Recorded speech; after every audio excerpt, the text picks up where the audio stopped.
dying to know what you all thought.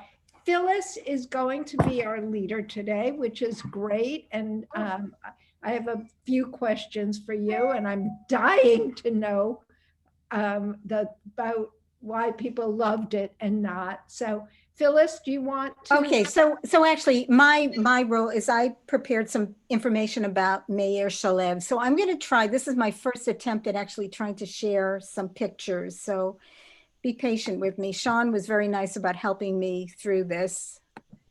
Let's see if this works. Oh, I have to say share. Hold on a second.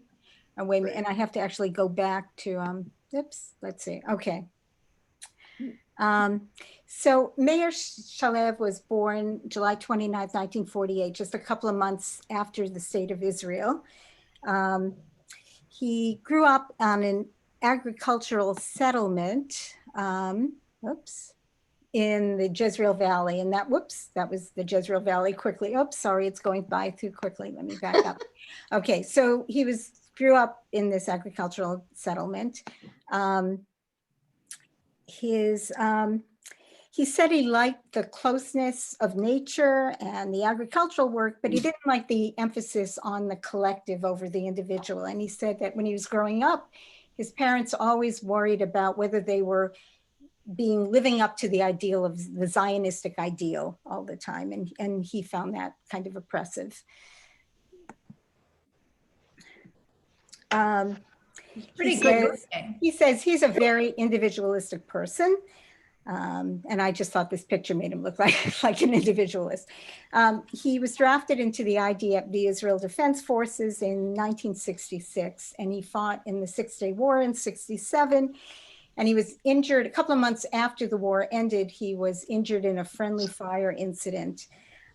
He was discharged from the army. He went on to study psychology at Hebrew University in Jerusalem, and his first jobs were in radio and television. Let's see, this is, he wrote his first book, Blue Mountain, and I like this picture, in 1988, when he was 40.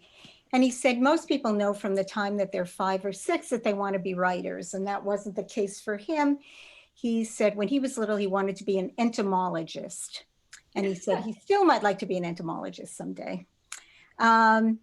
He said when he was younger, he always liked to read, but the writing wasn't his thing. And I thought it was interesting. The title of his book in Hebrew was Roman Russi, which translates either into Russian novel or Russian romance, not Blue Mountain. So one of the things maybe we could discuss is why, when it was translated into English, did he change the title so drastically? Phyllis, is this a picture of the Jezreel Valley?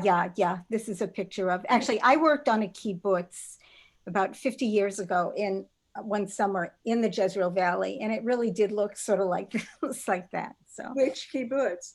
In Horod. I worked on Ein Horod too. Did you really? Oh my goodness! So we'll have to talk.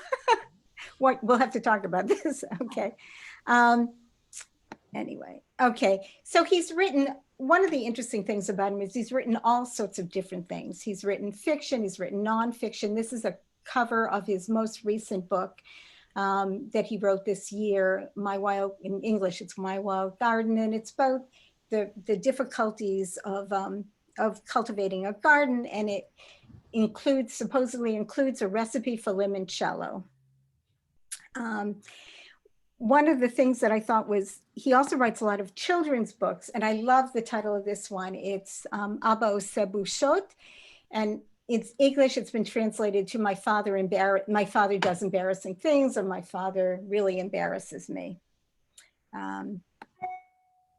He also writes columns. He writes a weekly column for Yediot Achronot. Maybe Yael or somebody who knows can tell what kind of paper that is. But it's one of the things that I think is most interesting about him is he says he doesn't put politics into his fiction. He believes that they should be separate, but he does write this weekly column where he does talk about his political ideas.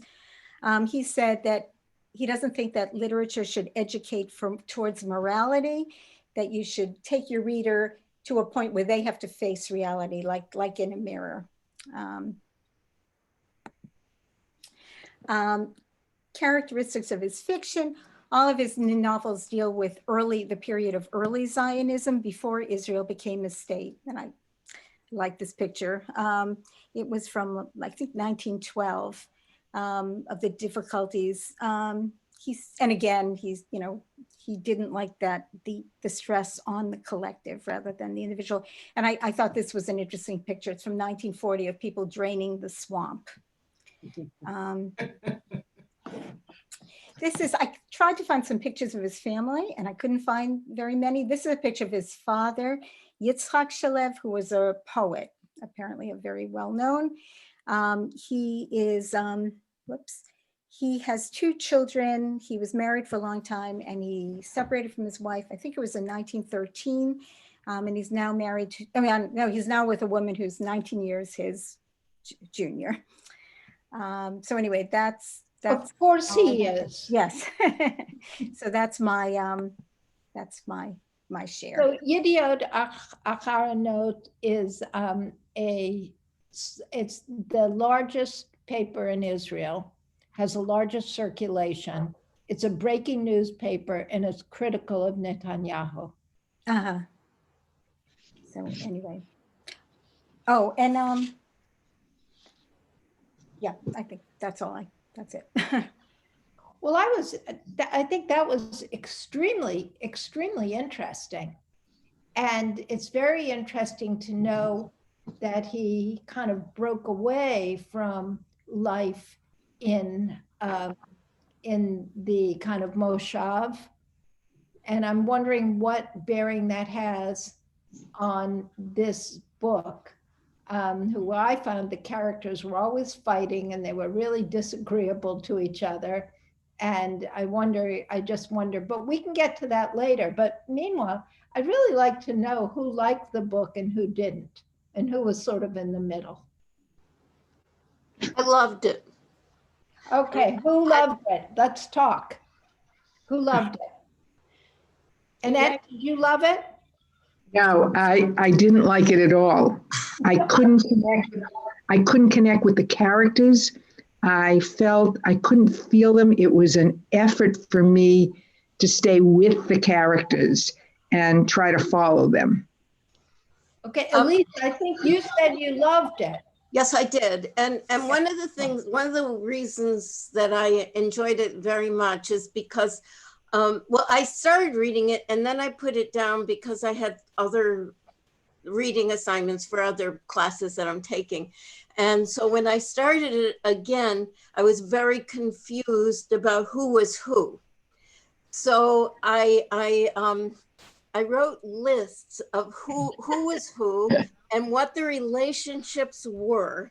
And then when I finished reading the book, I went back to the beginning and reread the beginning that I had read before the break. And I found that it was very interesting what the relationships were and how the people, how he constructed the relationships among the various people in the story. And also I was interested in some of the Hebrew names that he chose for his characters. For example, Yaakov Penis is the teacher. And that means, Penis means lantern. I thought that was interesting because he was the one who was he was taking his students out and showing them things, illuminating what was going on. Let's see, who else was another, I was also interested in all the twins that were in the book. There was the twins that were Uri and Yossi Merkin, who were Baruch's cousins, the sons of Avram, and Leah Penis, who died in childbirth, before childbirth. She was pregnant with twins. And then there were 2 people named Yaakov, who were Yaakov Merkin and Yaakov Penis. And one of the characters, the Riva, who is the wife of Chaim Margolis, the one who was the obsessive cleaner, her name was Riva, which means arrogant, picking arguments all the time. Reeve means an argument. Yeah. I just thought it was very interesting. But one thing that I was very confused about was the character Zeitzer, who in the middle of the books, up until the middle of the book, it seems like he's a person, but he's actually a mule. Oh, right, Yeah. right. And I like the way he contrasted the people, and the fact that the people were nasty and always fighting against one another, but were always very, very I forget words. They were emotional, very emotional. They were never just ordinary, be quiet people. They were the Israelis. They were the people I know who are Israelis. When I lived there in 1964, those were those people. That's the way they were. So I liked it. So one of the reviews said it was all character, wonderful characters, beautiful descriptions of nature, no narrative drive. So I couldn't put it down. I had to put it down, but then when I started reading it again, I found it very compelling. who else liked it? No one else liked it? I liked it. Yael said she. Yael, you did, right? Yael, did you like it? Yeah, I read it long ago for another book club, but I liked it because I was born the same moshav. Oh, really? The You were same. born in that, really? Oh, goodness. Yeah, he's like older than I am, 10 years, but his family moved early to, what happened, in Halal is the shape of circle, and so there are 100 families of farmers, and then the people that work for the public, the teachers, the grocery, people in the grocery, and so only one son could stay in the farm, and then the other had to move to other places.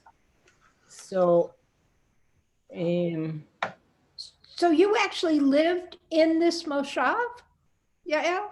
yeah, all my family is still there, and my plot is there. So did it feel real to you? It felt it based on true characters. And I knew my grandparents, Tonya and Avraham, and Wow. yeah, it's true characters, fictionalized in a way, but yeah, most of it are. So were people always arguing with each other and talking behind each other's back and gossiping and stuff like the book describes? Yes. I wouldn't say always. I think he made a little bit more than, but there are lots of stories about it. Did you feel that? Did you resent the collective? Did you feel there was always an emphasis on, being Zionistic enough or being? No, I didn't feel like this. The Moshav had 5 principles that you have to help each other, and I forget, but everybody was individual. The only thing that was collective is sending the products to the market together. But then you have your own life separately. So, I was curious, and I still want to find out how people felt about it, but this emphasis on the working men's circle, because I always thought that the working men's circle was a Yiddishist culture.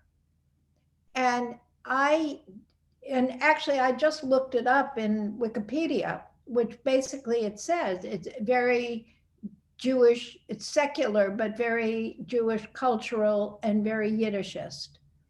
And I didn't What do you find mean by Yiddishist?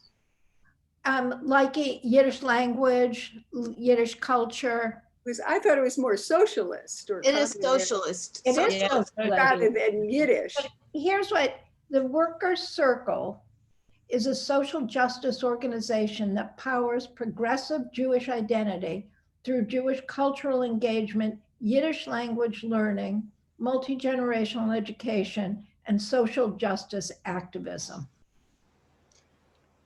So I think though that they just changed their name from Working Men's Circle to Workers' Circle. right. But I think that the Yiddish language was important to them in places like America, but in Israel, Hebrew became more important to them.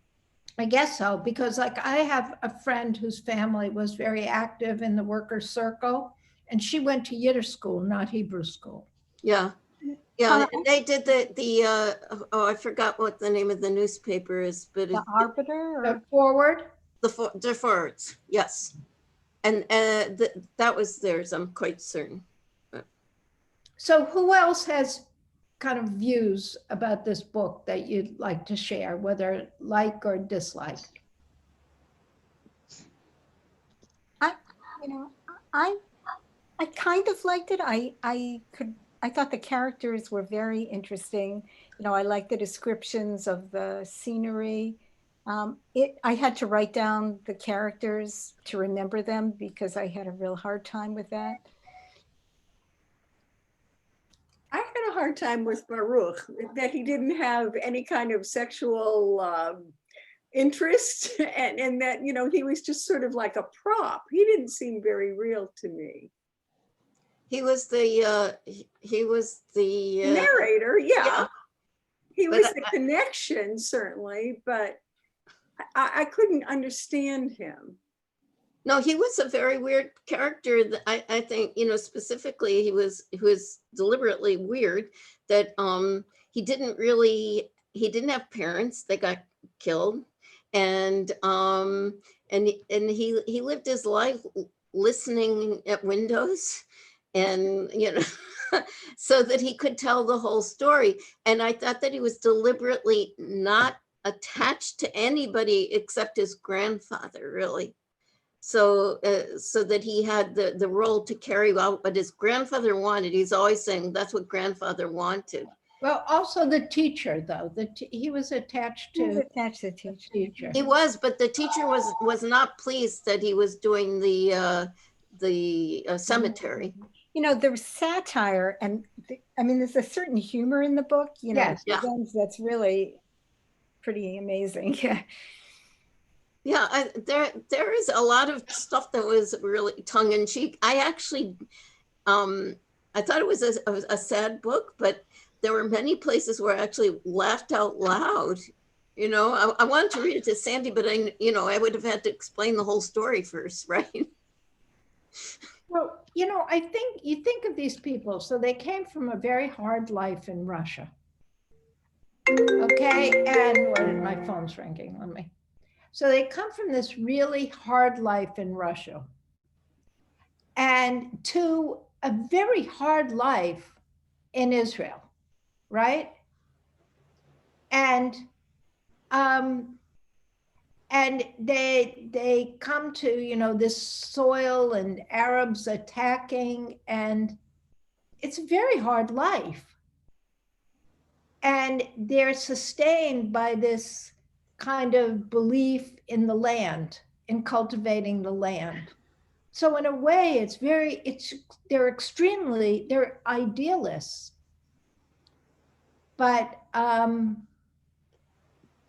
they're not very nice to each other. And you really wonder whether that's a realistic portrayal of a life in a collective. I think it is. So who just whispered that? I do. I really think it is. I mean, you just can't, it's very demanding to live with other people. When just before Benjamin was born, Sandy and I moved into a house with 2 other people. And then a few years later, we bought this house with 4 other people.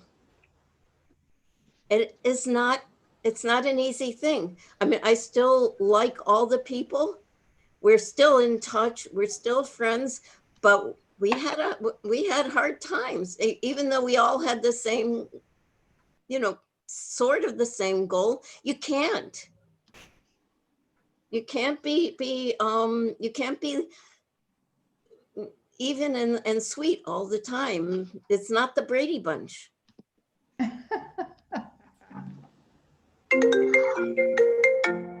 Well, anyway, Oh,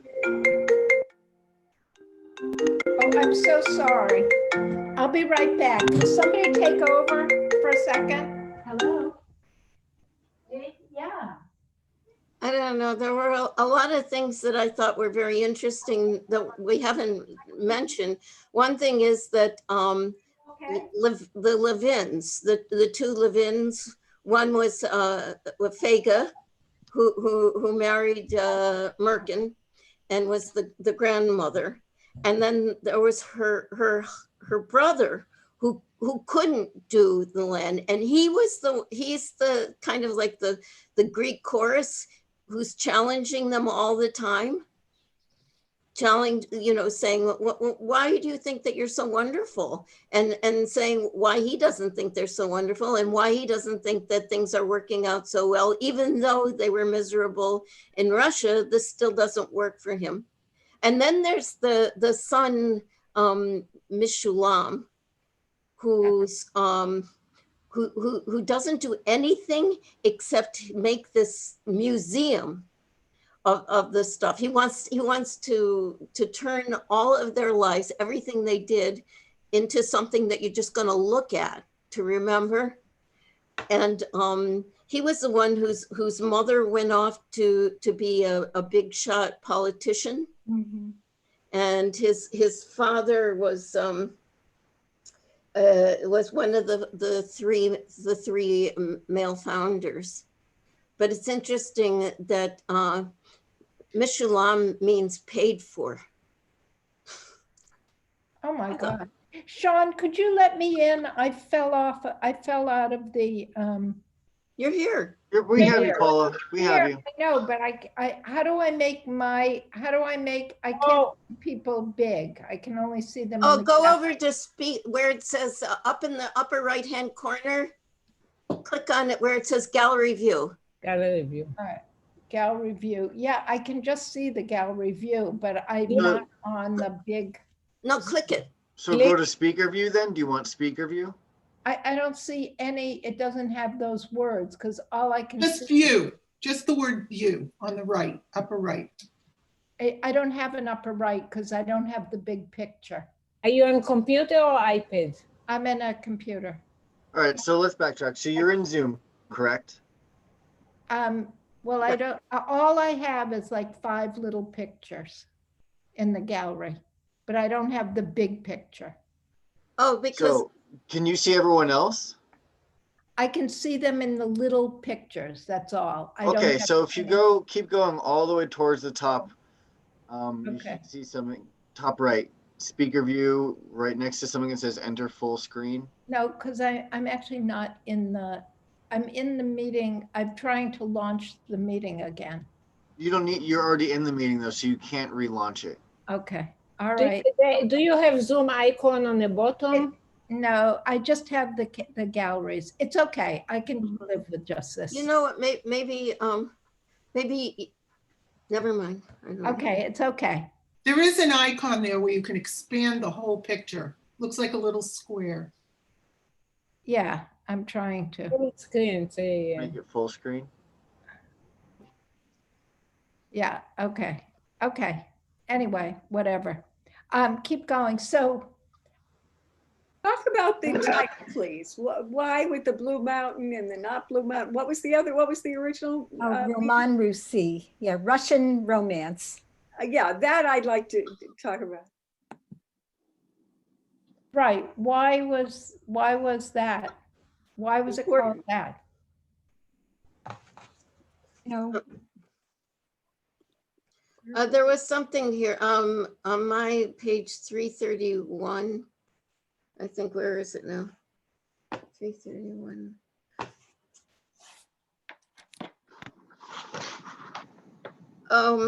Yeah, at the top of page 331, it's the first paragraph in the middle. It says, only the top of the Blue Mountain remained, protruding like a lonely isle of memory. Mm-hmm. So yeah. Why would you change the title?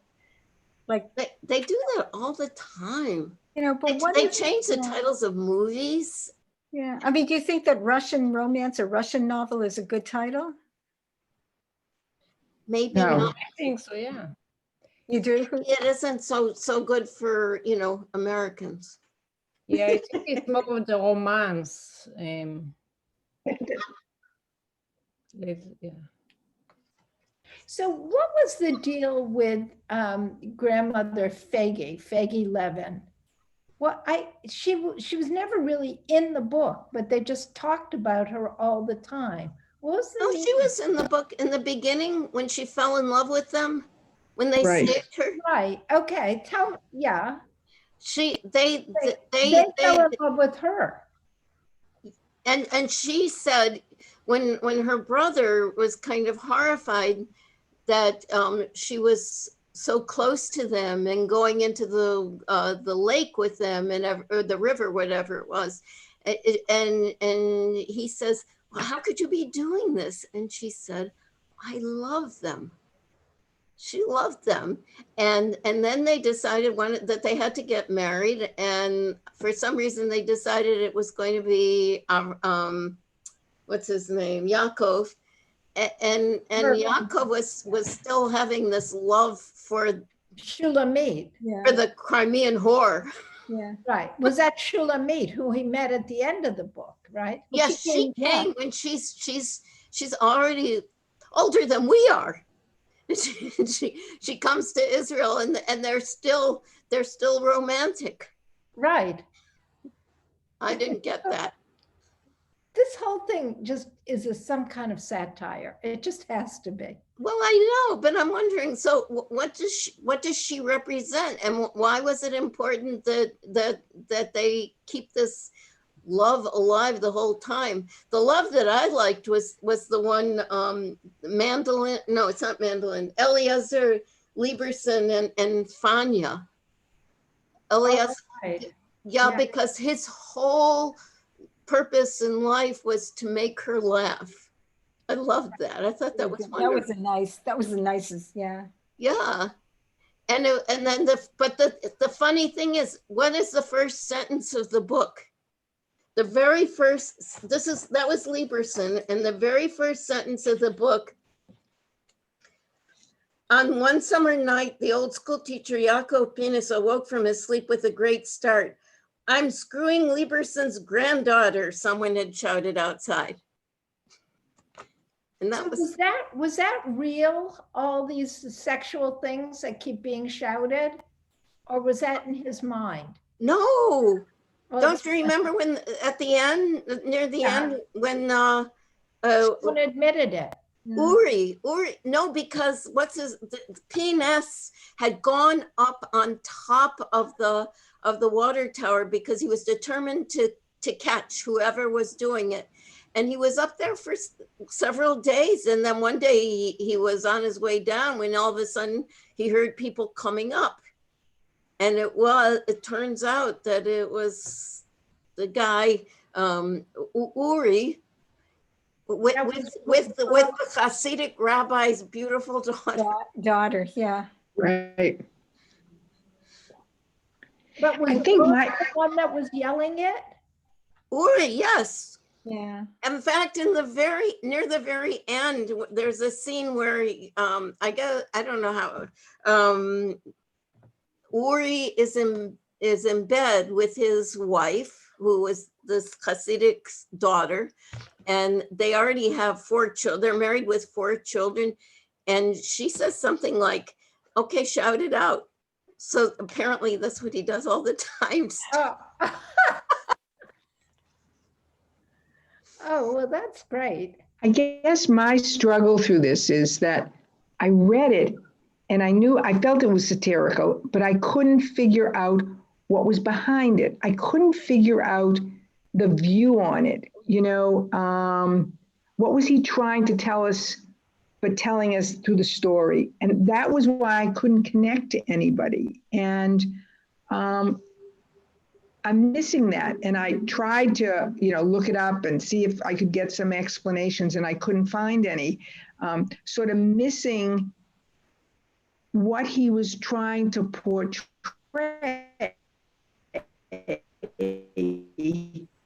through the characters, besides what we've talked about, which is Shav, or this community, or however. And I'm still feeling that. I agree with you. I read, in the middle of reading this, I read all of the reviews to try to understand what Shalev was saying about this second Aliyah, about early Israel. What kind of a picture he is presenting to us of these when people came from Russia, the early Zionists. What is he saying to us about it? And it felt like what he was saying it's not very, it's kind of funny, but it's also very wacky, but it's also kind of disturbing. I felt, that he was really trying to punch a hole in all of, in that, but like, I remember being in Hebrew school and learning, isn't it wonderful what all the, what these people did? They made Aliyah, they did all these wonderful things. And he said, the desert bloom. I thought the irony was, when the cemetery, he talks about the cemetery being a branch of agriculture. And, here, this desert bloom, like you said, the desert bloom, but instead the desert, instead of growing things, is used for burying people. And I thought that was, yeah. Did you think that maybe when they turned in the place into a cemetery, that he was just trying to say, they did their thing, their time has come, that's it. Now, and this is not Israel anymore. This is not what Israel is now. Is he that serious an author that he's actually trying to communicate a message to us? I think it. I think so. Really? Yeah. He's pretty old entrepreneur. He's not. Yeah, I would agree. Yeah. I would agree that there should be a message, but the question is, what's the message? And what is interesting, if none of us could find this, and a few of us researched it, why not? I go there like him, and I've been there more years than he was. I think his parents left very early because his father was also a writer. And my impression growing up there is completely different. His story based on some real facts, but very, very fictionalized. I know my grandparents came the same as his grandparents, and my parents were born in Israel, so they're one generation before him. And I know my grandfather, he came by himself, but he had a girlfriend who came later. And my father would always tell me, she was a really beautiful woman, and my grandfather wasn't the most handsome, and yet she remained faithful to him. After so many years, she came and they got married, and they have 4 kids. And the collectives, yeah, there were arguments more about those people knew to argue, but as Paula said, they're very idealistic. And I remember my grandfather, he'd work on a farm all day and night just let him sit and read. Did they feel at all disillusioned, or do they now or they still feel idealistic, and are they still? Now it's completely different, completely, because the principles, now it's like it's coming to a community. Everybody's individual in only the big farms, the dairy farms can live from agriculture. The workers they bring workers from Thailand, and it's like they live there because it's high quality. Even Meir Shalev himself, he came back now. He lives also in Israel Valley, in Alonei Abba, which is another moshav. That's how he wrote the last book you presented. But I think he exaggerated in a way. Oh, yeah. Personally, it's a gossip, but his grandmother, Tonya, she was such a bitch the way she treated his grandfather. And So here's how one of the reviews ends. Evocative, even lyrical, with the underlying magic realism adding to the mythic stature of the villages and their accomplishments. But there it ends, a portrait with footnotes, interesting and well-written, nothing more. And I think we're digging for something that may not exist in this. It may just be descriptive with not a deeper meaning, which I think is hard for us. I agree. Who did the review? Let me see if this reviewer also called it reminiscent of a painting by Chagall. I saw that one too. I don't know. It was not, that wasn't the Times. No, LA Times, I think. Wasn't it the LA It might have been Times? Kirkus. You know, nothing. Oh, the Kirkus review I thought was awful. I didn't like that review at all. That's what they said. But I still think even if it's not, Why was it have a message, I think he's showing, it's like holding up a mirror so that you can see more clearly. And what do you think he said about like the age or people getting older, or, you know, I mean, I think he was showing, even if he didn't have a message, I think he was showing, like there was some line in there about I don't know, I think Lieberson says, you know, we were no better than you. The time, you know, the time and the place, you know, made us who we were. You know, I sort of, I don't know, I sort of felt like he was saying that they didn't, you know, here these new people started out and they were very idealistic, and then they had to deal with reality and really didn't have a plan of what it would look like when they got older. So here's a grandmother adds, every paradise has its snake. Sooner or later, it comes slithering out of the grass. You're right. I think the facts are taken from where he grew up in Halal, but it is commenting the collective is more on kibbutzim. And the kibbutzim, there were fist fights and very like in Harod was Ichud Mu'chad, which is really no difference. I remember people telling me that they actually threw dishes at each other. Yeah. It was really serious. Yeah. But today is completely different. Even Halal, it was so ideologic. Now, like my brother, he didn't stay in the farm, but he came back later. He bought a different farm, not the one we grew up. And now all his kids, he has 4 kids, and 3 of them are now in Halal.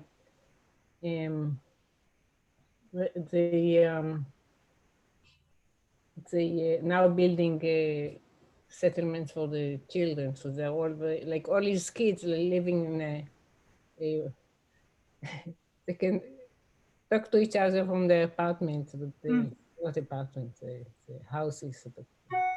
Why do we think this book did so well? Was Why a is it bestseller so- in Israel. What? Was a Yael? bestseller, yeah, it really describes Well, one of the things is it says at its best, it reveals the human inheritance of life in Israel today. So, you know, it's like kind of looking at the founding fathers in a way. You know, these were in a sense the founding fathers, people who came from, you know, the working men's circle, which was certainly a big organization in Europe, and they came to Israel, and their commitment was to work the land. And this does show what a hard life they had in many ways. They had a hard life, and a hard life makes people hard. We don't like to think that. We think a hard life, we like to think, or I like to think anyway, that a hard life tilling the soil and being physically uncomfortable and starting out not having enough to eat, they were starving. They were starving. And, you know, it's really, really hard for us to imagine that. But that makes people hard. And you know, they're not soft and psychological and always kind to each other. They're tough and truthful. And I think that's part of the way that they treated each other that feels very distasteful to us, maybe funny, but distasteful. But this is how the early days in Israel happened. That's why I liked it. I liked it so much. I loved the description of the three young men as they arrived in Israel. I can picture what they were like when they were laughing and dancing and, you know, having great time and playing with Vega and just full of enthusiasm and love for their life. They were just full of excitement. And I mean, I can picture them. Their youth is, I thought he portrayed that so beautifully. And then what I liked about this whole thing is then he followed them through their life until they came to the point where the grandson has to carry him into the bathtub. You know, it was I thought it was, you know, over the top, but very, very real picture of what went on with the pioneers, who they really were, what happened to them. They couldn't stay, you know, pioneers and forever. And Israel's not going to stay what that was forever. And that was why, I think that's why they turned the place into a cemetery at the end. 15. I told them 5 o'clock. Yeah, no, I think that that's a very good explanation, especially when you say that Israel can't stay. Someone mute themselves if you're Annette. Okay, call them and see. And that you should mute yourself. Oh, and can you mute Annette? Oh, there. Yeah. But Ellen, I have a question for you. Yes. I don't know how much you know about Chagall. You're my art authority, so that's who I have to ask. Do you feel like that? Did this remind you of a Chagall painting? I wouldn't, no. I think the description of them in Europe, it would have. But if the intent was to be like a Chagall, then I think there was deeper meaning, because that's what you see in a Chagall. There is more than just the surface. It's not just a church in the background or a person floating through the sky. Everything that was outlined in the book, the characters, the cemetery for sure, those were all symbols of something more. I was back and forth with the book. I think I too made out a chart the way Elise and maybe others did to remind myself who these people were. I personally don't find there's any benefit to writing in a very confusing way. I like things, that are, it doesn't have to be simplified, but it could be laid out so that it doesn't have to be that complicated. So for me, that unfortunately took away from all these stories, and I flipped back and forth a little bit, first, especially in that first scene where he thinks he hears someone crying out, he's sleeping with somebody. But I did find richness in it, and I did find symbolism, much like you find in a chagall. Mm-hmm. So, I was surprised when you mentioned that relationship, because I didn't realize, I didn't notice that at all. But if that's how other people saw it, then I'd say yes, a lot of symbolism in both.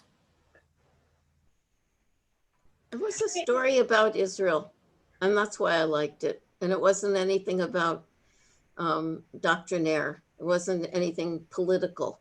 It was about people, the people who came and who they were, and their time has passed, and not everybody was like them, but they did what they did, and they had their role.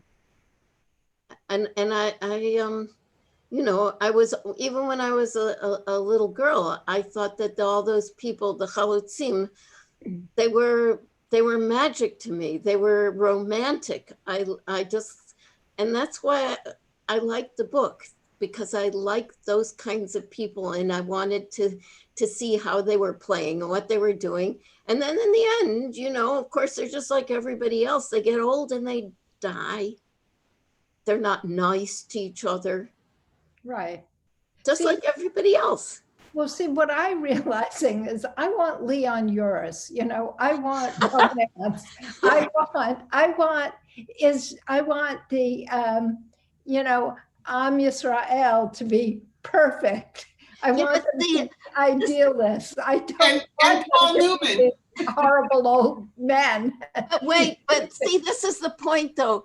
That I like these people so much better than I like Netanyahu and his people. Well, this is the Israel that was in my, of my youth. This is the Israel that was my fairy tale. That's why I like the book. It's puncturing, it's putting a hole in, those fairy tale people are not perfect. No, it's just they're just real people. Yeah. They're growing up, they're getting old. Well, except for grandfather. The way I thought that to me, the scenes of the way that Merkin fed Baruch and took care of him and stuff like that was like balm to my. Yeah, that was beautiful. To my COVID-infused, miserable soul. It was an exception. And the way the old teacher loved nature, that was balm to my soul. I really liked that. And, but then the way that people treated each other, I didn't like. But wait, what do you think of Jean Valjean and and Ephraim? I mean, that was the weirdest thing. Carrying the bull on his back. I mean, come on, this is too weird. Well, also that his whole face was destroyed. Oh yes. No, I mean, it was a horror, and the carrying the bull from the time it was a baby. I remember that people used to say that, tell me, about how maybe I read it in a book someplace, of how somebody got really strong. He started out carrying a calf with him everywhere he went, and he just carried him all the time. And the calf got older and older, and he still kept on doing it. And so he got stronger naturally, and anybody could do it who would do it. It's a story. It's a great myth. Yeah. I know. Yeah. So this guy, he's carrying this weight of his life. His life was destroyed. He was this really handsome, wonderful boy that everybody loved, who could walk silently, just like the wife of Levin. And he lost his life when he lost his face. What war? How did he? I can't remember how. World War II. World War II. Right. He enlisted. He went away, even though they didn't want him to go. He went away, and he served with the British, which upset everybody because the British were not our friends in Israel. Yeah. Right. There's symbolism there. He was losing face and he was carrying bull. So you can put that together too. Yes. Well, I don't know. I think you should read it again. I thought that there was something a little bit magical about the book. No. There was this super reality that isn't real, but there's something about it that they call it magical realism. Yeah, it resonates. Somehow it resonates, and it makes you smile because it's not real, but you want it to be. Okay, guys, what are we going to read next? Does anybody have any good ideas? I really want to read a contemporary Israeli novel. I don't know any. Okay, I'm going to go back into my, we had some suggestions. I didn't pull them up for this, but I will, and I'll send them to everybody. I'd like to read what Israelis like us are reading now. Would that be, instead of kind of going back so far in history? How do people feel about that? It's fine with me. I mean, I have suggested a few that were summarily thumbs down. That were what? That were not appreciated by some of the other people weighing in, but I remember I'd given you some, but Yeah, I have your whole list. Right. So but whatever the general consensus is fine with me. Okay. I mean, I think we're learning a lot about, someone said that another one of the reviews actually said that this reminded her or whatever, of a book by